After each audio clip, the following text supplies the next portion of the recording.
afternoon and welcome to the second day of PODIUM here at the Nordic House in Reykjavík. PODIUM is a collaboration between the Iceland Music Information Centre and the Dark Music Days that opened yesterday evening with two great concerts at Harpa Concert Hall in Reykjavík. The festival continues until 12th of March. Here at PODIUM in the Nordic House, we are presenting music projects for curious music lovers and musicians from all over, to curators, festivals, artistic directors, etc.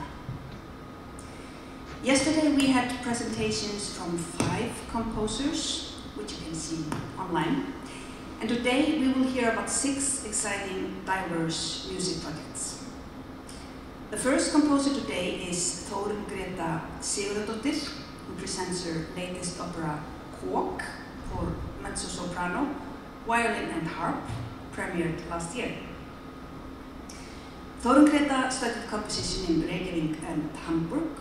In her most recent work, she has been experimenting with the form of contemporary music theatre and music in relation to text and phonetics, as well as composing soundscape to theatre performances, vocal music and chamber music.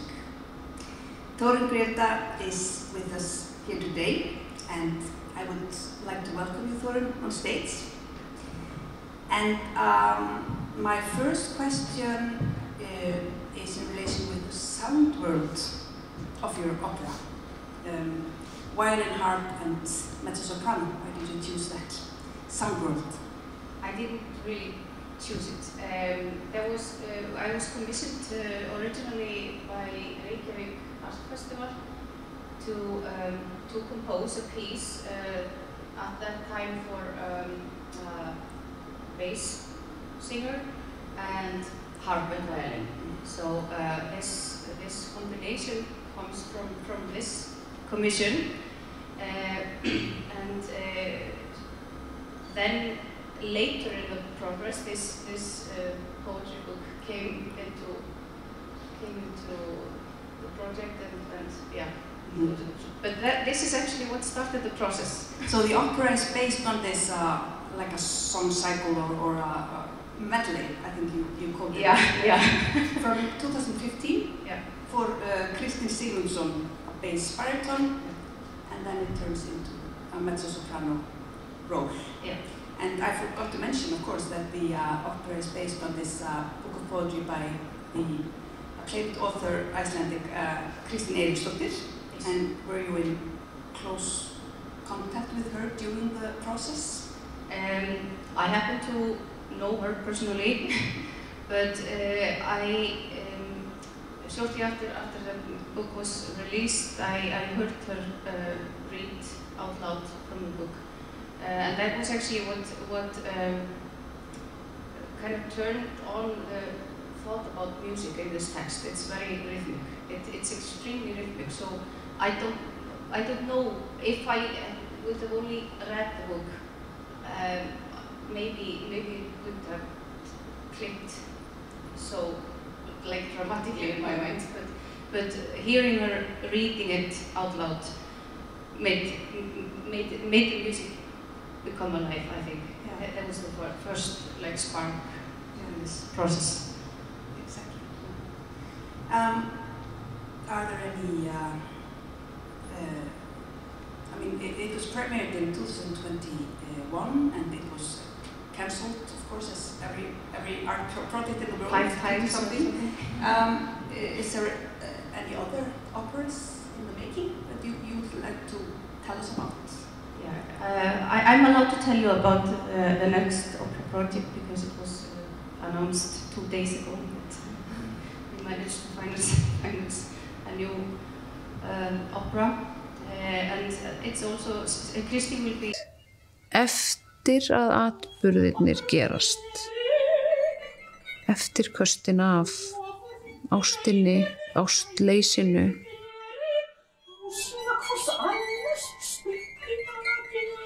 Flytjendurnir þær eru allar í kjól, hvítum kjól. Gólfsíðum, alveg síðum sem halda síðan áfram og þekja allt gólfið og sameinast þannig í eina svona veru og verður svona eins og ábreiða yfir þennan heim og alla leið heldur kjóllinn áfram upp vegginn og verður þannig að leiktjaldi, svona klassísku leiktjaldi og við notuðum það til að varpa vídeóinu á.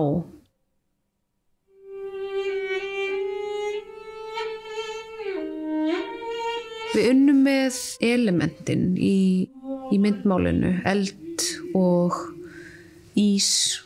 Það vísanir í textan, umfjöllunarefnið sem þegar tveir koma saman, þá myndast núningur og neisti og mögulega bál og það brennur. Sem varirnar snerta magnaran, kjafturinn opnast leið og við lítum undan. Við lítum undan. Ég ákvað að sem sagt að í rauninni tónsetja bara bókina frá byrjun til enda. Ég bar svo ofboðslega mikla virðingu fyrir þessum texta og ég reyndi að láta hann eins mikið í friði og ég gat. Ég reyndi að bara einhvern veginn lita hann með einhverju sem að mögulega bætir einhverju við eða undirstrikar innihaldið og svo var það þessi sterka hrynjandi sem að stýrði líka mjög mikið forminu á tónlistinni. Klifra, kasta turna, lifir.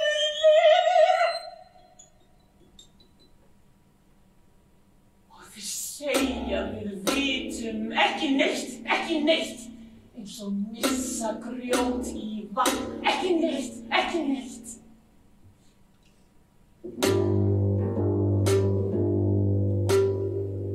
Mér finnst uppbyggingin bara vera svo rétt eins og hún Ég svona skynjaði þetta oft eins og svona, það eru jarðhræringar. Mér finnst þetta vera svona nánast í þremur köflum að það eru jarðhræringar, það eldgos og síðan það einhvern veginn að það verður ekkert eins og það var aftur.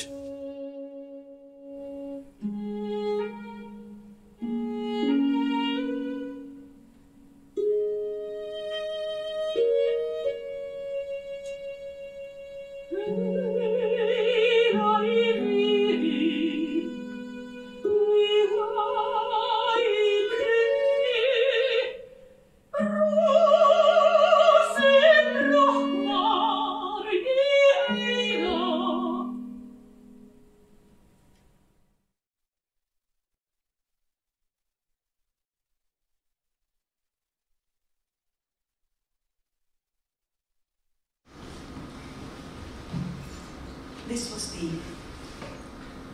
a fragment from the Chamber Opera Cork by Þórunn, Gréta, Sigurðardóttir.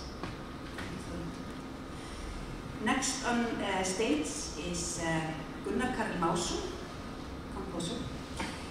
Born in Reykjavík in 1984, he started studying music at an early age and has played a diverse range of instruments.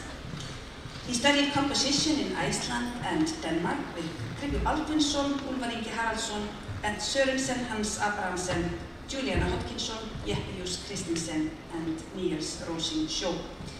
His focus is writing chamber music for intimate venues. Additionally, Gunnar Karel is making his mark as concert producer and artistic director. He is also a member of the theatre group 16 Lovers and Ireland. Welcome Gunnar on stage, and since you mentioned the theatre, Gunnar, perhaps you could tell us a little bit about how that affected you as a composer working in the theatre. For me, the narrative is quite important in my compositions. That is to say, when I'm trying to make a new piece or get an idea, I'm always aware of what is the message, what am I trying to convey or trying to get across. And it's not necessarily like going from A to B, it could be like some side routes or stuff like that, but there's always some kind of a red thread, at least for me. And I know that, I mean, the narrative is dead, and along with the narrative, that's kind of like where we're at in this postmodernistic world, or meta-modernistic, if you want to go all the way there. But I feel it's important. I mean, we as people or human beings, I mean, stories is like really ingrained in our DNA. Basically, we've been telling stories since we were sat by the campfires, and we're still telling stories. Just the campfires have changed from being made out of wood into something called Netflix. It's the same thing. So did you experience like more freedom for the narrative within the theater? Yeah, I mean, that's like, I mean, even though I work a lot in devised theater, where it's a group construct, the theater piece, so doesn't start out with a script, but even there, it's always like, how is the audience or the publicum traveling through this? I mean, what is their journey? So it's maybe more, not necessarily always about narratives, but also about journeys. So that's really important for me. Songs of sorrow and songs of despair are songs of violence. Songs of violence and songs of despair. Sorry, the project you're about to present here, yes, which is like a two-part piece from a triptych, and you haven't finished or not started the third. I'm working on the third part. Yeah. But it has a title, Songs of Oppression. Songs of Oppression. Yeah. All of these pieces are like, they're based around basically human suffering in some way or another. And I had actually just last week decided on what the subject matter would be for Songs of Oppression. But in the current state of affairs right now, it's kind of changing. But I'm really infatuated with the idea of bringing bringing into light the oppression which is happening actually quite close to home in the Nordic countries towards Inuit and Sami people. So that is probably going to be the focus in some part, but I'm probably also going to take in what else is happening right now. But that's where we're at. And the second part, Songs of Despair, was premiered last evening. Yes. Unfortunately, I couldn't make it to the concert. How did it go? It went really well, yes, thank you. Okay, thank you, Gunnar Karl. And now we have your presentation.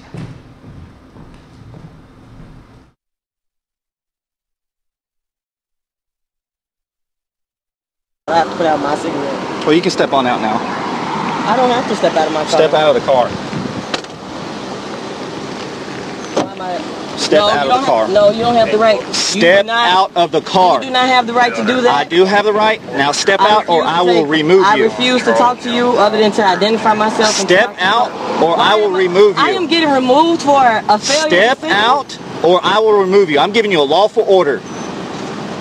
Get out of the car now, or I'm going to remove you. And I'm calling my lawyer. I'm going to yank you out of here. Okay, you're going to yank me out of my car? Get out. Okay, all right.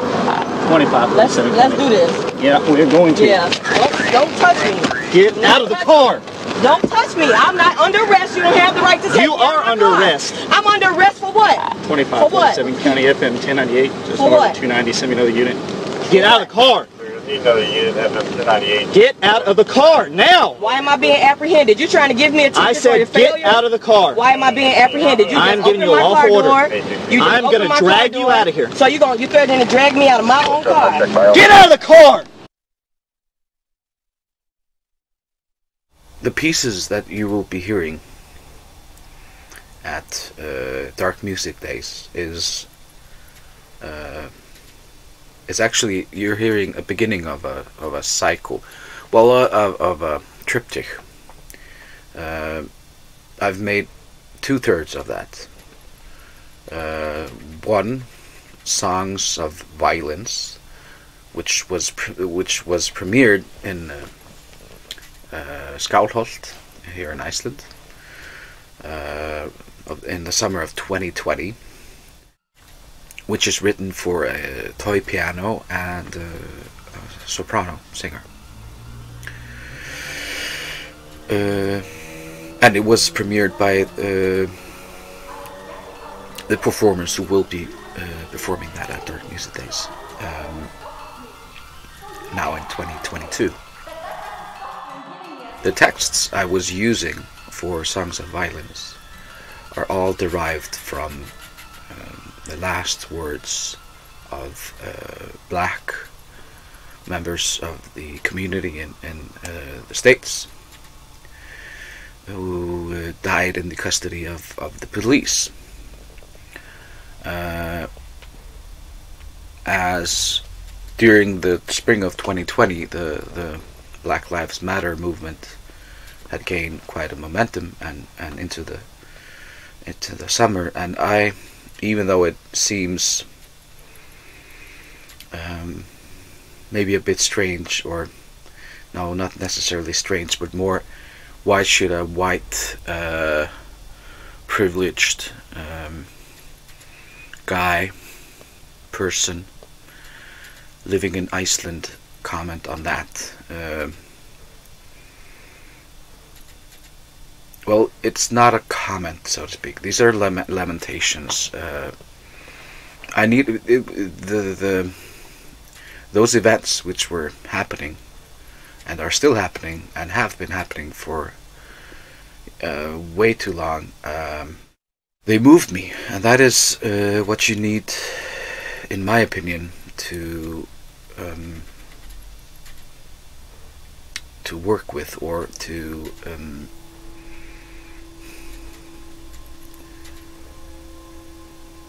that is my incentive as a composer, that when things move me or bring out some kind of emotion, or make me reflect on my own privileges or well-being or whatnot, I need to somehow address that.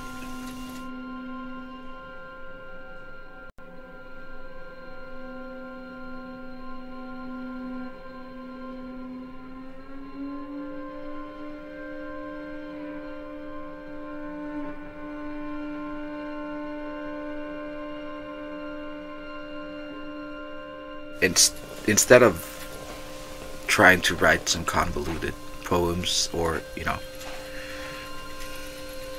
trying to make up words about things that I couldn't ever understand, I decided to use their own words, and the toy piano was both a practical thing, and also because Tinna is like, well, she's the only one in Iceland who is really working with that instrument. So, and I thought it was quite fitting to have this fragile, innocent instrument playing quite melodic harmonies and melodies.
I thought it was quite fitting to have the toy piano, which is quite fragile and innocent, juxtaposed against these difficult and often violent texts.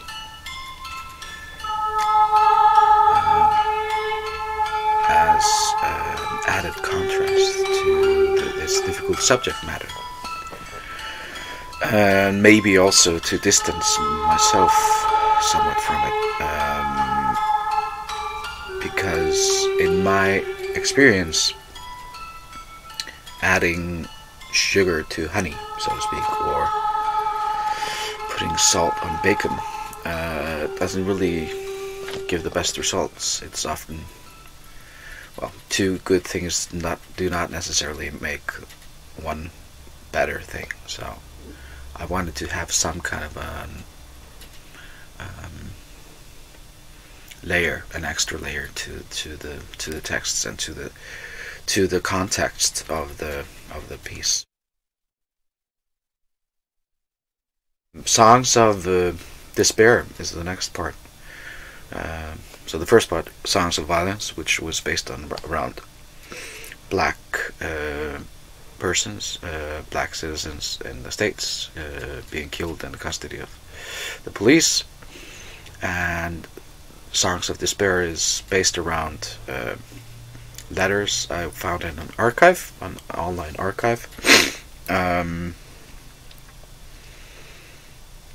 Letters of people who were in the extermination camps of the Nazis in the Second World War.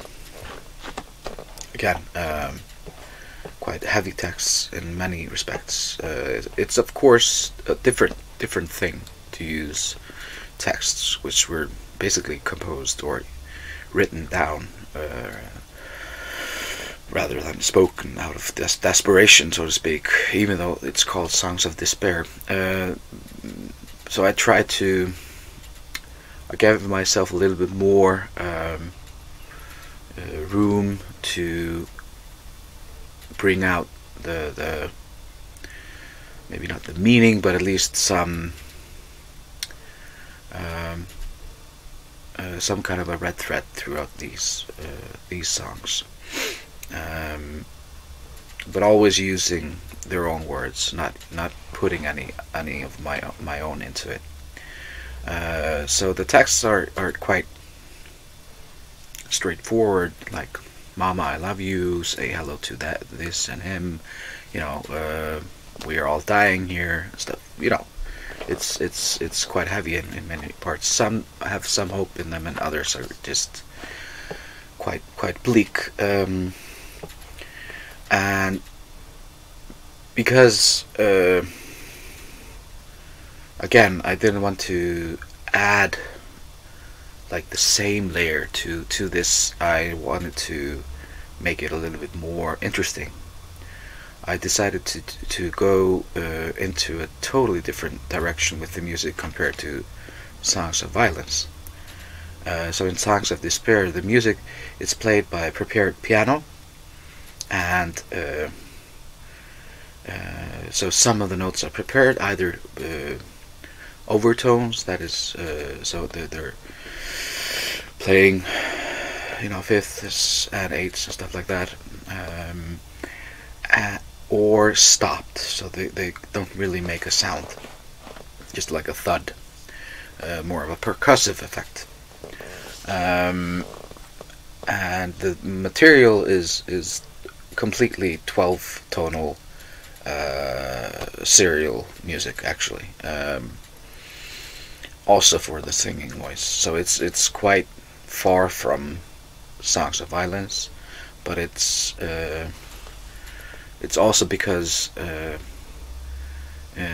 in an historic viewpoint, I mean, after World War II, this was supposed to be like the new music, which is kind of like my nod to history, so to speak, which I kind of like.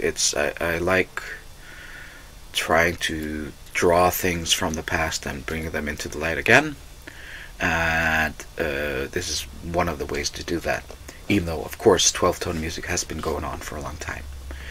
So that's Songs of Despair. I have an idea for the next one, which I'm still working on. I have the title, which is Songs of Oppression, and because we have, you know, black members of the community, quite recent things were, you know, in Songs of Violence, and then we have I mean, I think all of the letters, well, at least most of them are from, you know, Jews to other Jews, so we have the Jewish community. That doesn't, I mean, that is not, it's not about race, it's about people.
But our next composer here in line is Sigurðardóttir, composer and electric guitarist. She's been active in the Icelandic and international music scenes for more than 2 decades, collaborating with numerous artists on both sides of the Atlantic.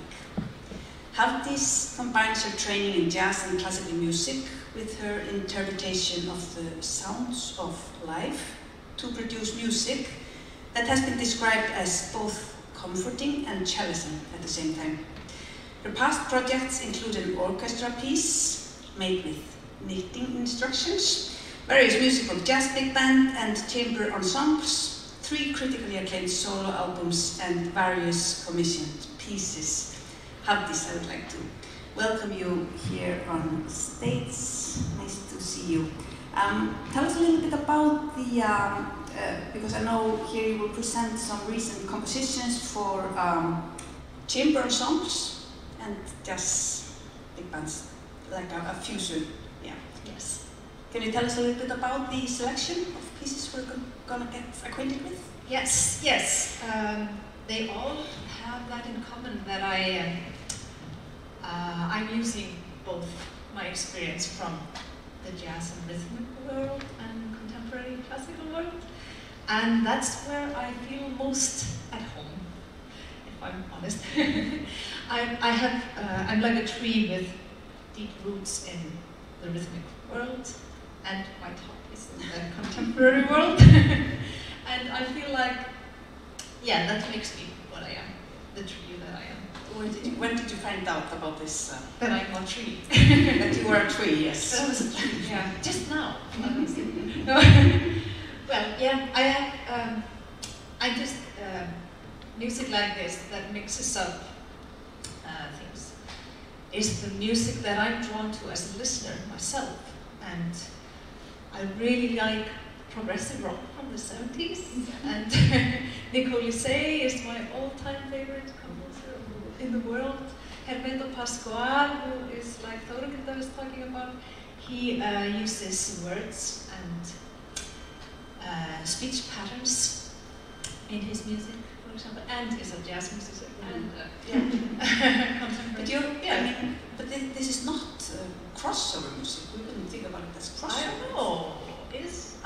I think you're at the. I don't know. No, I think you're at the. You know maybe better than me. No, I mean I think you're it's at to say. a certain place that I wouldn't categorize it as crossover. Yeah. These sounds of life. Yes. That become like an inspiration for the music. Yes, I'm really fascinated by patterns everywhere, and any patterns anywhere, like speech patterns, like Þórunn was talking about, and human behavior. I find fascinating patterns in human behavior, and patterns in like the knitting pattern I used for the orchestra piece, colors, and sounds of life. You say like in some of the pieces that you would hear.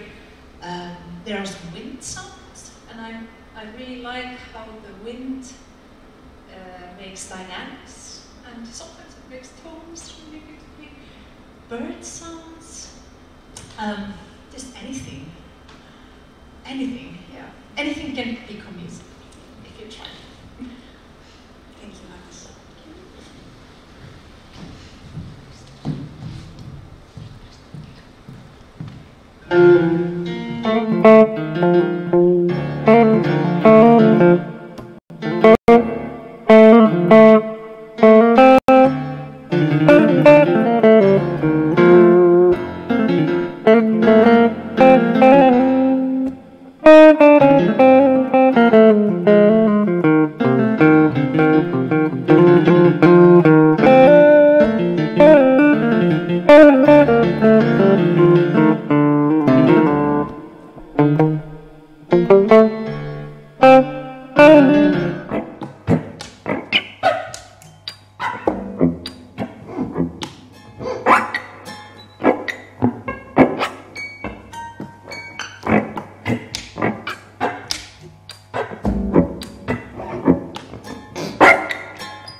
next composer is Halldór Smárason, and he's presenting his recent album Stara. I'm glad to see him here in the hall. I was not sure whether he would make it because he's living not that far away from Reykjavík, but the weather is not so good today.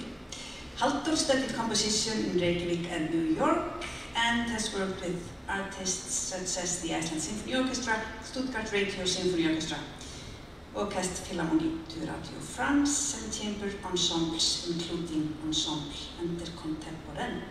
And Halldór, I would like to welcome you on stage and tell us about the project you're about to present here in your nice video, Stara.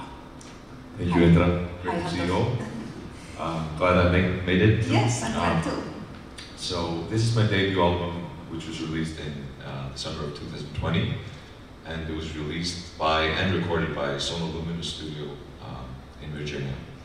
And we recorded it in my hometown of Ísafjörður with where the main performer was Siggy String Quartet, which is they're gonna be here on stage later. I'm portraying 6 of my most recent works, chamber works, 3 string quartets, and 3 other works written in 2012 to 18.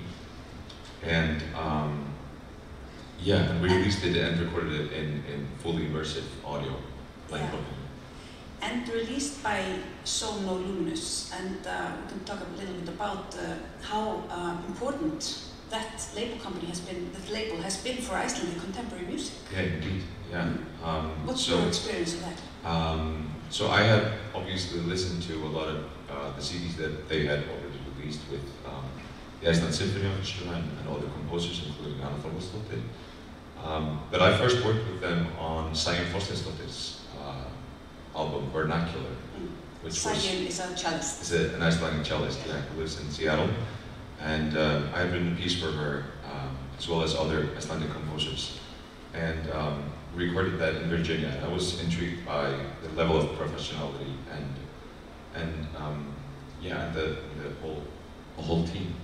Yeah, and you know, the distribution and how it gets distributed. Exactly. It's not only the engineers and the producers are fantastic, and it was great to work with them, but they're also great distributors, and they're able to distribute my music much further than I would have else. Exactly, because there is maybe not that much use in a fantastic album that just lies on the shelf somewhere. Yeah. Thank you so much, Halldór. Thank you. Thanks for having me.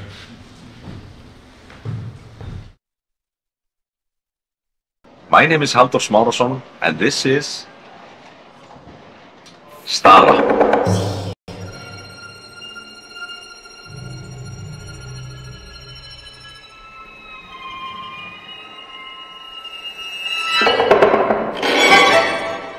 I'm a composer and pianist, and I live in Hveragerði, but I originally come from Ísafjörður, which is a small town up north in the West Ridge. I studied classical piano until I was 20, and then I moved to Reykjavík to do my bachelor at the Iceland Academy of the Arts. And then I moved to New York, where I did my master's at the Manhattan School of Music, studied with Dr. Reykjavík. I've been lucky enough to work with many great ensembles and orchestras, including Iceland Symphony Orchestra, the Radio Symphony in Stuttgart, and Ensemble Intercontemporain in Paris. Today I would like to tell you about my debut album, Stara, which was released on the Sonoluminous label in 2020. The album consists of 6 pieces that were written in 2012 to 18, and it starts with a piece called Draw Plus Play, which was specifically written for Siggy String Quartet in 2017, and it's dedicated to my personal friends and notable accordion collectors, Ásgeir Sigurðsson and Messiana Marceliusdóttir.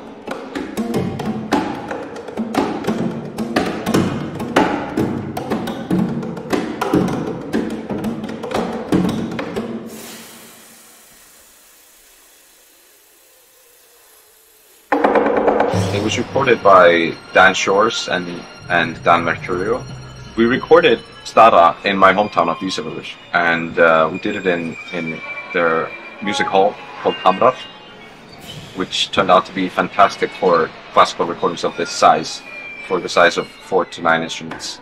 It's a wonderful room. It's both warm and intelligible, so everybody can hear themselves when they're playing. I'm extremely honored to be able to work with them, as they really captured the sound that I was looking for. We recorded the album in fully immersive 9.1 surround, which sounds crazy, but it's something that the Sono Luminous label and the Sono Luminous recording studio specialize in, and it turned out to be really special, and I think it brought the music to its full potential. I think that so much of your music is an experiential thing. It's not just, hey, I'm popping something on in the car and bobbing my head and all that. It really is something that engages the listener and allows them to go on a journey with you. And so when you're able to take that and then put the listener in a completely immersed environment where they feel part of the music rather than like the music is being played to them, I feel that heightens the experience. The second piece on the album is a chamber piece that I wrote for Thalia Ensemble for festival in Finland in Viitasaari. It's written for bass, flute, violin, piano, cello, viola, and clarinet, called Stop Breathing.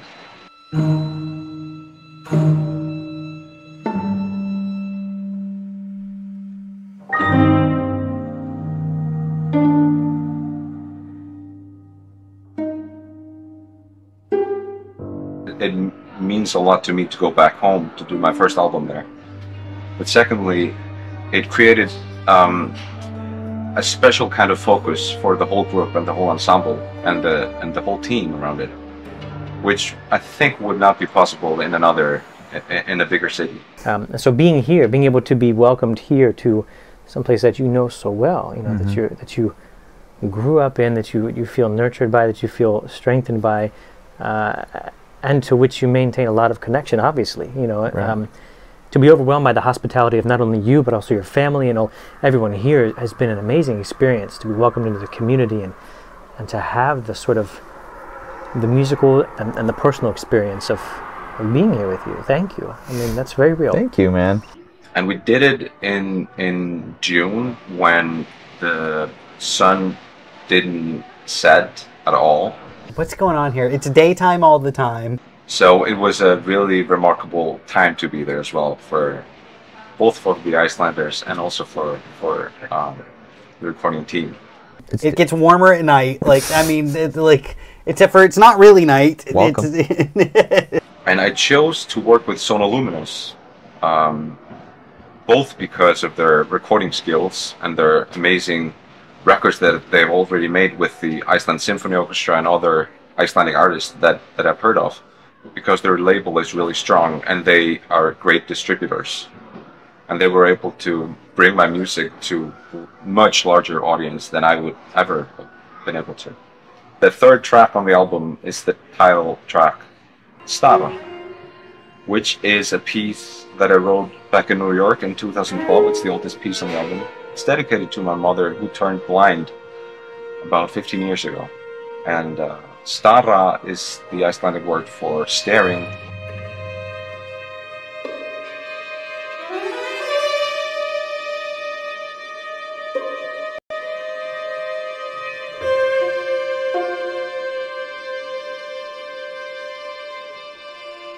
The piece is a journey that revolves around the act of staring.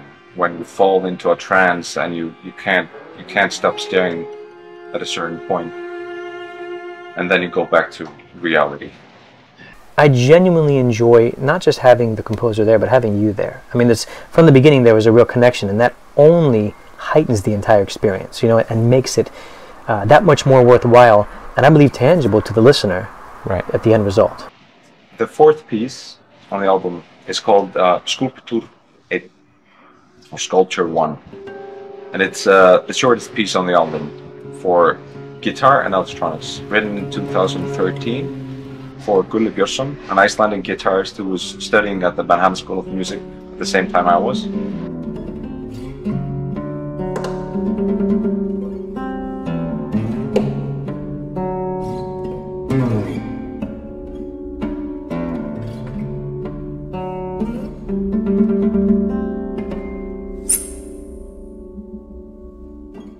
I've got some wonderful and positive reactions to the album so far from Japan, Germany, Portugal, USA, as well as Iceland. And I'm very happy how it turned out and that it got distributed as much as I wanted. I was extremely grateful to see that Stara was nominated in 2 categories at the Icelandic Music Awards. That was a really positive acknowledgement. The 5th piece is called Blakta, and that's the most recent piece on the album. It's specifically written for Siggi String Quartet and was commissioned by the Museum of Jón Sigurðsson in Hrafnseyri, celebrating Iceland's 100 years as a free and sovereign state.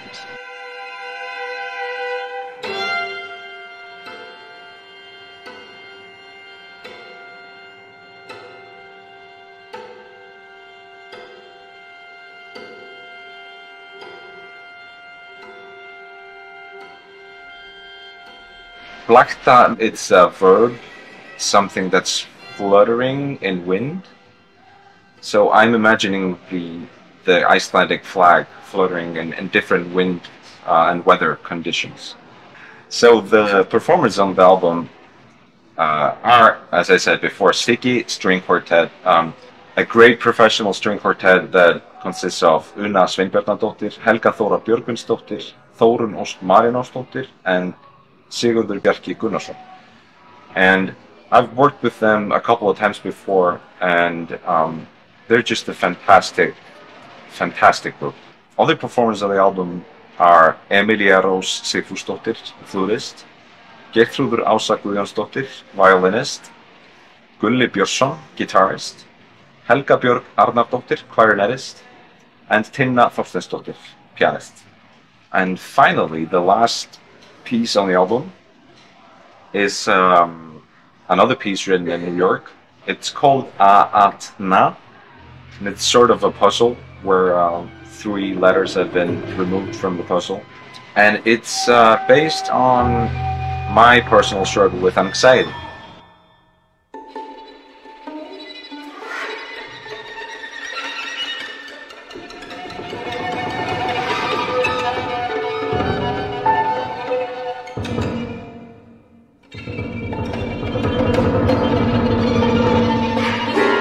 It has a very special stage setting.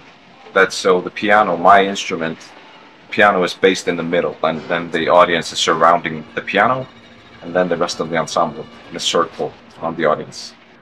In the following, after the release, we did 2 release concerts, one in Ísafjörður, where the album was recorded, and one in Harpa Concert Hall in Reykjavík.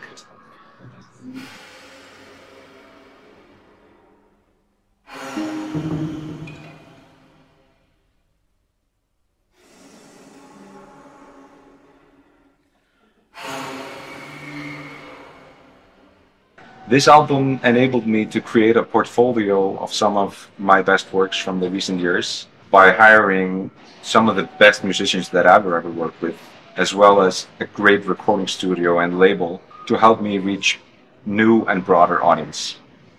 Thank you for watching and listening. I'm looking forward to compose more music and discover more music in 2022.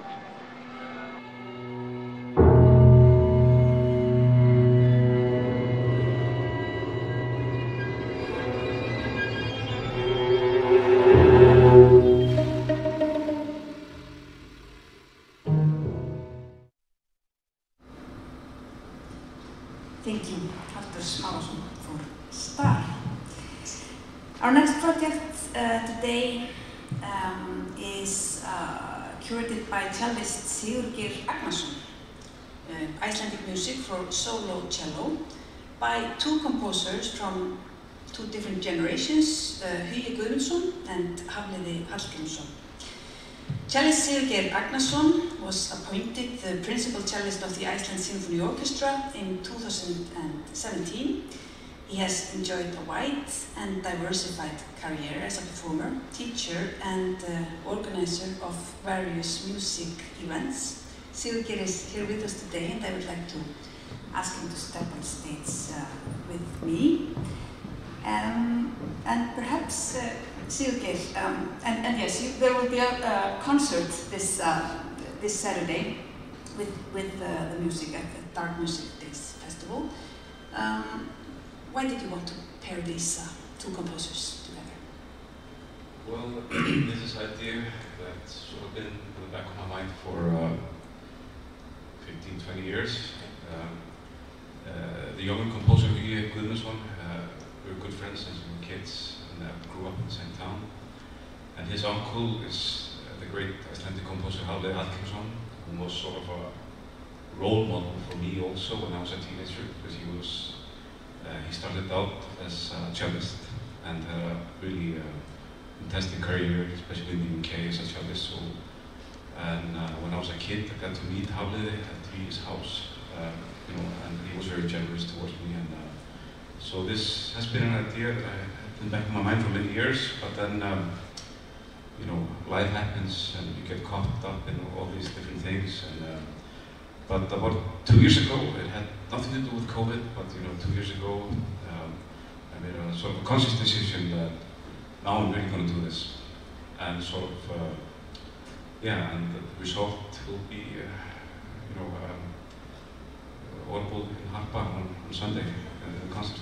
And their family, as you said, they're related. Hafliði is Hugi's uncle. Yes. But what about the music? Do you think there are similarities or relation? I think yes and no.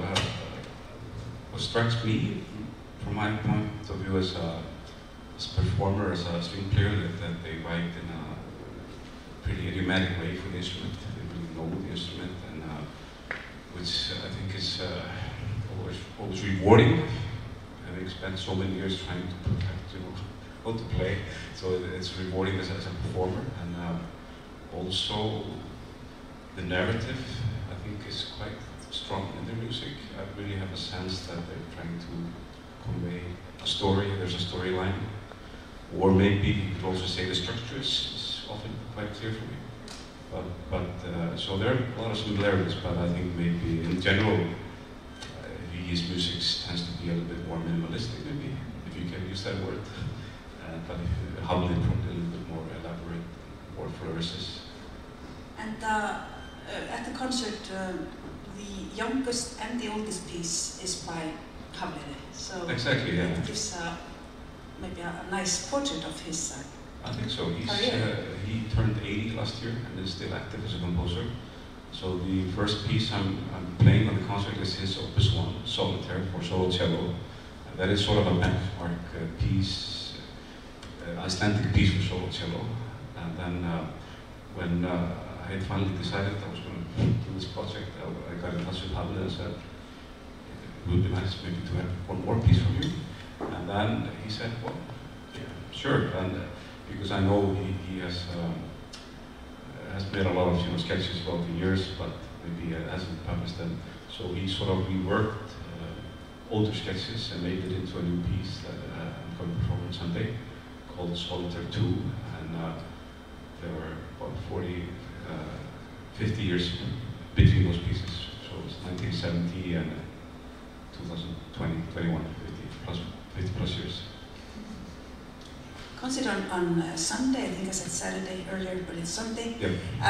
Do you have any intentions of recording the music and releasing it? Yes, that would be sort of the final, maybe the end mark. It didn't start out like as a recording project, but actually Hafliði told me, Sigurður, you're putting so much work into this, you have to record this. So then kind of the idea came. And so that's sort of just in the making as we speak now. Hopefully I will be able to record it and release it, within the near future. Let's hope so too. Thank you, Sigurður. Thank you for having me.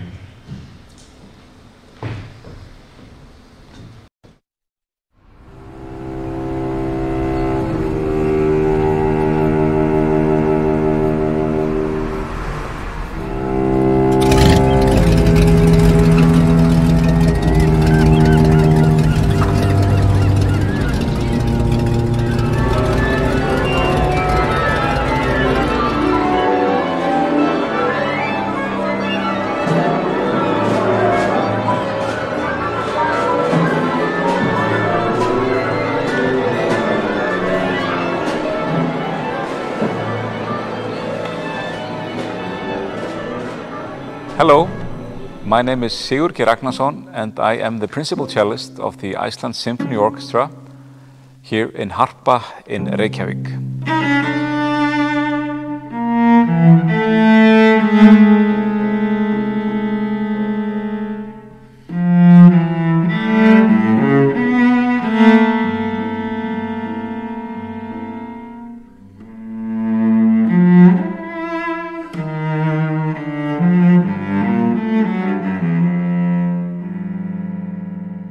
I would like to introduce a solo recital project that has been in the making for a few years and I have named in Icelandic Nánd, or in English Near. The recital centers around two Icelandic composers, Hugi Guðmundsson and his uncle Hafliði Hallgrímsson. Hafliði being one of the grand old men of the Icelandic music scene and Hugi being at the forefront of the younger generation of Icelandic composers. The recital, Nánd, has 4 pieces, 2 written by Hafliði and 2 written by Hugi. The oldest piece dates back to 1970 and the newest piece is from 2021, written by Hafliði, especially for this occasion. Yeah, I knew that Sigurður was planning a concert for Dark Music Days, playing cello music, and he was playing some of my folk songs, and I think the idea developed from there. And yes, I used some old ideas from old sketches, but most of it I would say is relatively new, but it has its roots in some old things that I have written. But you soon forget these sketches when you start and you just take off. Even though, well, it's just like a platform of jumping off. But I had written down a huge amount of ideas and I often recorded them and played against these ideas, improvising and so on. And I thought this was very interesting. As I got to know these sounds better, I tired of them. But I had originally written solitaire very much in the traditional style. But I thought this is boring. No one wants that nowadays.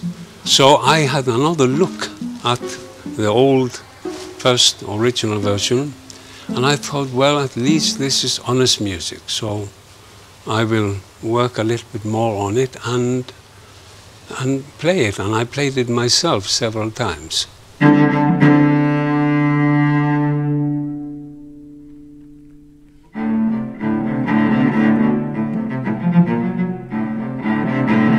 Yeah, it's always very interesting to come back to something you've done before. It's a little bit like having put a few potatoes, you know, in a dry cupboard, dark cupboard, and you've forgotten all about them, and you come back to them by accident, and they are all, you know, sprouting. And ideas often sprout like that in one's head. And that's what has happened to Solitaire. And the great thing about writing for this instrument is that you just put 4 strings. And there are enormous restrictions. And one really needs restrictions often in order to release creativity, if there is any. So, and that's one of the problems with being a composer today, that there is a total freedom. And this total freedom is very dangerous because it's like an abyss that most of us fall into, because we can do what we like. Hafliði and Hugi are not just great composers, but very dear friends of mine. I have had this dream for many years to put together a recital program consisting of their works, and I am extremely happy that my dream is finally being realized.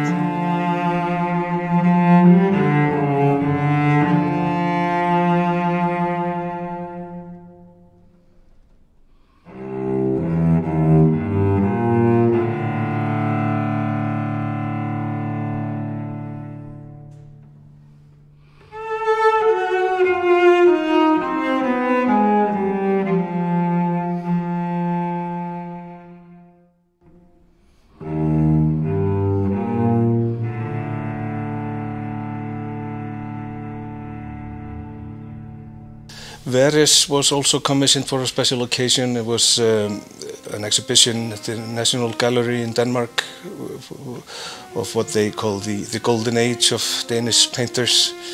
And I think we were 5 or 6 composers commissioned for this this opening event, and the pieces were performed by that painting that we chose.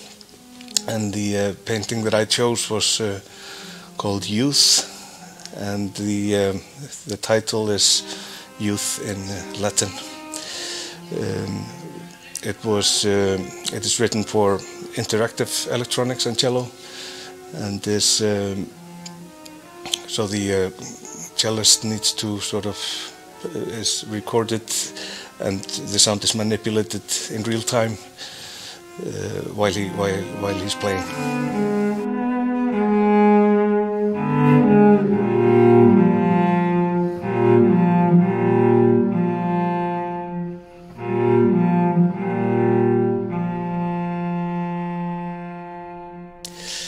I think it's safe to say that the cello has a very close connection to me in so many aspects. Sigurður, my very good friend, is a cellist, and I'm married to a Baroque cellist. And then, of course, Hafliði, my big role model as a composer, is also a cellist, or was. So the cello is sort of. My daughter actually plays the cello as well. So it's probably the instrument that is closest to me in many ways. But even if I can't play it myself, I don't know how many cellos there are in my house. I think there are probably 4 at the moment. So it's a special instrument, I guess, for me, and but also very challenging to write for, because I hear it so often, of course, in my house, and so it has so many associations with the music that I hear, and so it has a different sort of challenge than to an instrument that is more distant, if you will.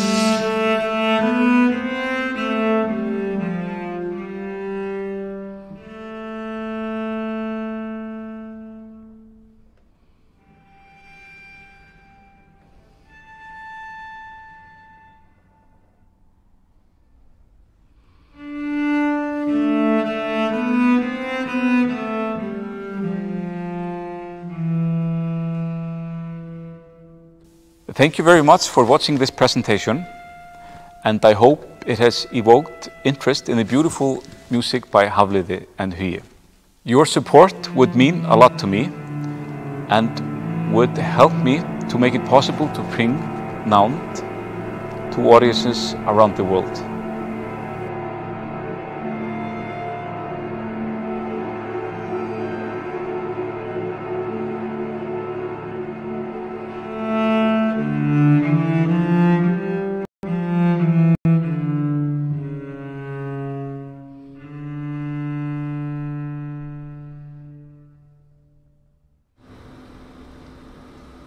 Thank you very much, Sigurðardóttir, for this beautiful project. Our final music project today that we present here at Podium is from Siggi String Quartet. We've heard a lot about them for these 2 days because they're involved in a lot of contemporary music projects. The project they're going to present today revolves around the late Atli Sveinsson and his string quartets. A few words on Siggi String Quartet before I ask Una Sveinbjarnardóttir and Þórunn from the Siggi String Quartet to come to the States. The quartet was founded in 2012 around the Nordic Music Festival. Since then, the quartet has premiered several works and collaborated with a large number of composers, as well as exploring older repertoire. Previous projects include the Iceland premiere of the 5-hour-long second string quartet by Morten Feldman, Jón Leifs quartets, Beethoven quartets, Philip Glass recordings for Deutsche Grammophon with pianist Víkingur Ólafsson, and the Earth of Atli Sveinsson. whom we will hear more about in a short while. The debut album South of the Circle in 2019 on Sono Luminous includes works of Daniel Bjarnason, Mamiko Dís Ragnarsdóttir, Valgeir Sigurðsson, Unna Sveinbjarnardóttir and Haukur Tómasson. Siggi String Quartet received Performer of the Year at the 2018 Icelandic Music Awards. So if I would ask Unna and Þórunn to come step on the stage and perhaps tell us about how this began, your journey with Atli Heimir Sveinsson and his 5 string quartets that you have now recorded. Yeah, hi. So great to be here with you. We actually, the first quartet we played was the first one in the original version, Smámunir. And then, from then on, like Atli, in his later career, he was kind of looking to Beethoven all his life. Like Beethoven wrote his last string quartet like really late in his life, and kind of similarly Atli wrote the second, third and fifth string quartet really late, and they were all written for us, and the only one we have, well, we haven't premiered the first one in its new version that he made, and we have never played the fourth one live. So that's, yeah. But yeah, it's kind of. Yeah. So you collaborated a lot with Atli during yes. this. And like the fourth quartet, he actually wrote in 1960. No, it's.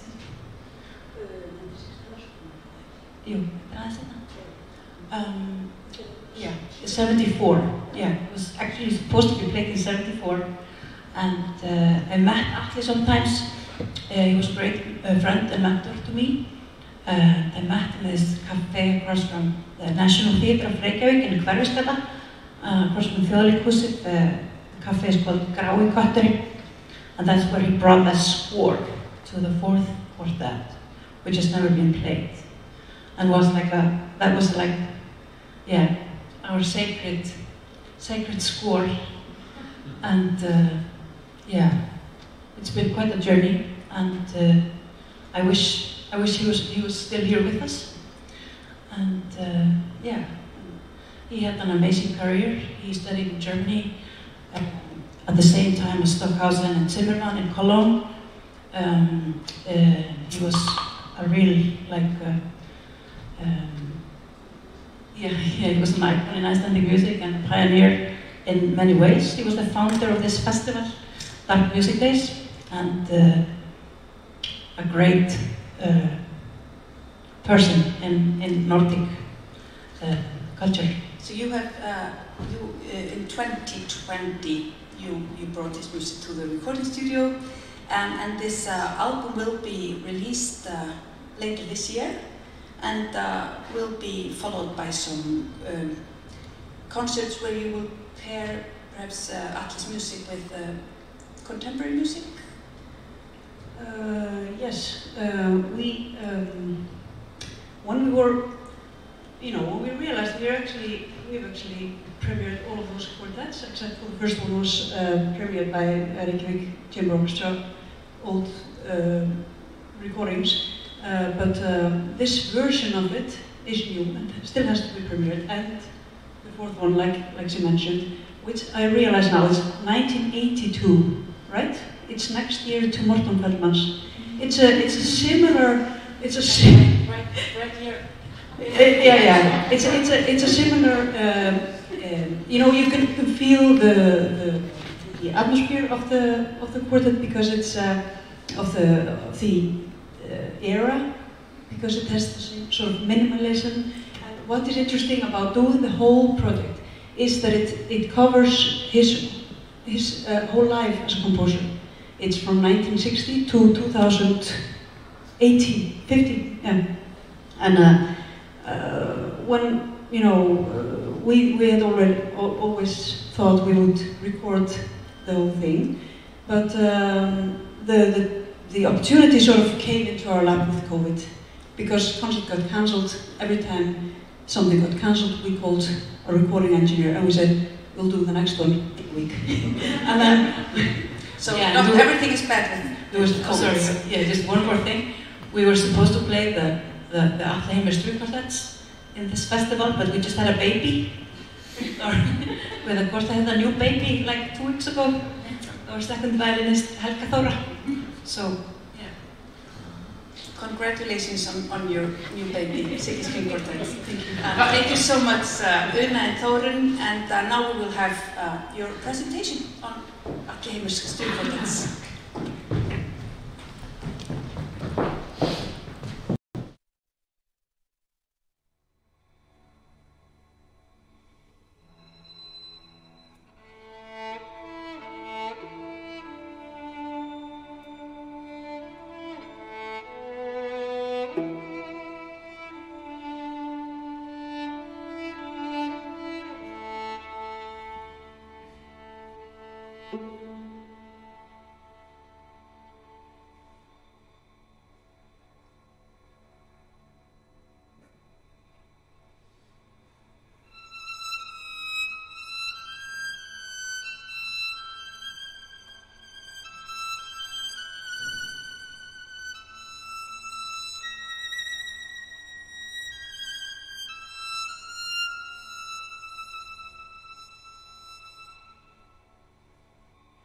So this project is, when did we start this project?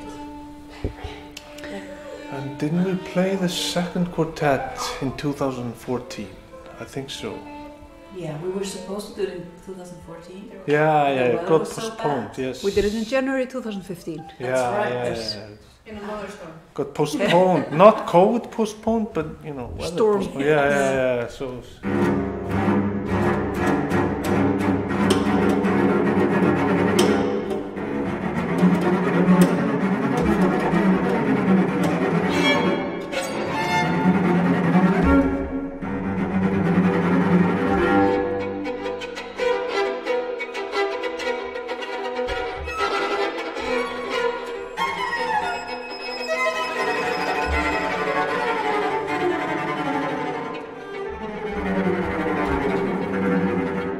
I think his pieces really benefit from playing them live, although the recording will be absolutely amazing. but they, you know, there's something special that happens, and so maybe it changes the next time we play a different one. Actually, the first quartet is also so atmospheric. We've played it, maybe 3 times in a concert, or more, maybe 4 or 5 times. And it's always very special. It's different each time. So it's right, he's really a storyteller, and the performer really can enjoy that. And he is in this Icelandic tradition of telling stories. And he loved the old sagas, and he knew all the characters. The later quartets, the 3rd and the 5th, their form is really beautiful, and they tell a story.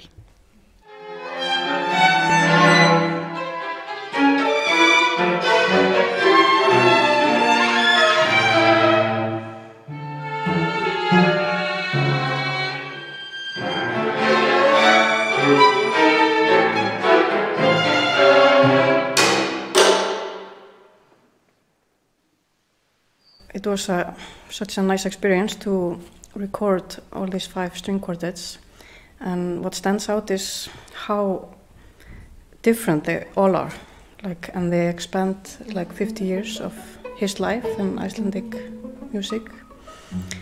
And yeah, for me it was just so amazing how different, how unique each quartet was.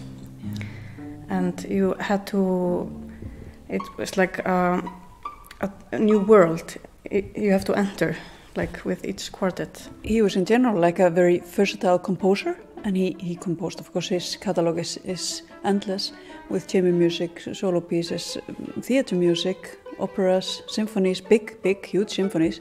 When I started in the symphony orchestra more than 20 years ago, I had my share of that, and as a young, very ambitious player, I suffered a little bit, I have to admit. There are passages there that are quite unplayable. Atli has had so much influence on Icelandic music life and cultural life. He was very fond of literature and influenced by it as well.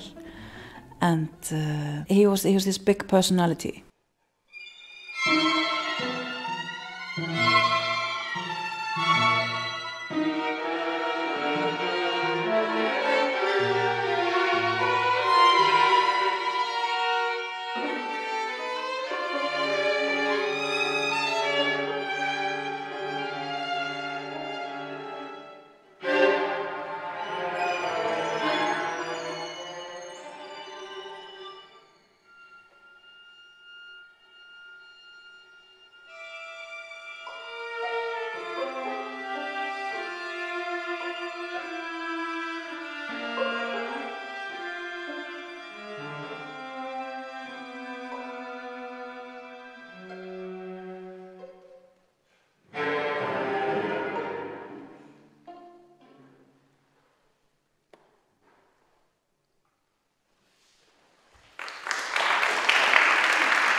Atli Heimir's family was from Flatey, this small island in Breiðafjörður, between Snæfellsnes Peninsula and the West Fjords. He was very fond of that place, Flatey, and so many of his compositions were completed there.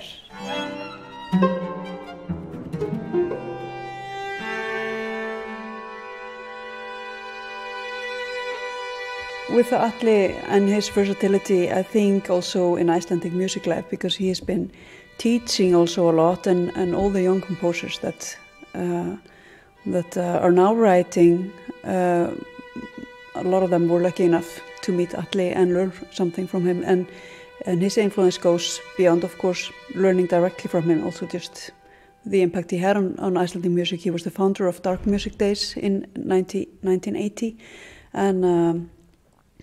and that's why it's also because of that reason that we like to combine his pieces with the young composers and our own composers. He was such a vivid personality and so alive, and his music stayed alive, and he was constantly revising his pieces, and whenever you would ask him, how would you like that, he would always ask back, how would you like it? Yeah. And he liked the creation and the conversation and the ongoing creation of sound and music and you know. Yeah. My favorite quartet is the second one because it had such a great impact on me. It was like the first, it was the biggest piece that we played by him, and I just remember the process so well, and I remember this concert vividly, also because of the storm and all this, and we were at the same time premiering a piece by Una.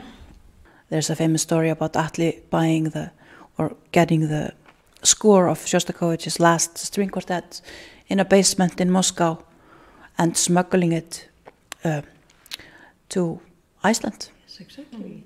Which was played then in the first Dark Music Days, wasn't it? Yeah. Thanks, Atli. No, I mean for making us a better quartet.